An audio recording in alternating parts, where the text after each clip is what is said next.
পূর্ব পান্নপাড়া থেকে মারামারি শুরু হয়ে যায়, এপারে সিটাবাড়ি পার হয়েছে। কালকে বিকেলে পশ্চিম পান্নপাড়া থেকে একদল দুষ্কৃতী এসে হামলা করে হঠাৎ করে। আমি শাটার মনে করেন অফ করিয়া আমি শাটার অফ করে ভিতরে গেছি, ওরা মায়ের করতে করতে এবার চলে আসছে দুই পক্ষই উপরে। স্বাস্থ্য ভাই, ওরা 6 ভাই বোন, 4 বোন 2 ভাই। ও বিয়ে করেছে এই 5 বছর হলো, ওর 4 বছরের একটা বাচ্চা আছে, একটা ছেলে বাচ্চা।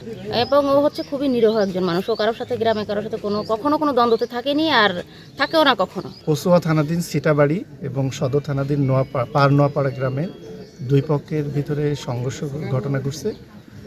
হাসপাতালে নেওয়ার পরে একজন মারা গেছেন খুলনা 500 বেডে। পরবর্তীতে আমরা ঘটনাস্থলে আসছি, এসে আসামি শনাক্ত হয়েছে। আমরা অভিযান পরিচালনা করছি, দ্রুত আসামি গ্রেপ্তার হবে এবং মামলা প্রক্রিয়াধীন। অতি দ্রুত এই ঘটনা উদ্ঘাটিত হবে যে কারা কিভাবে এই ঘটনার সাথে জড়িত। আমরা আইনগতভাবে যথাযথ ব্যবস্থা নেব।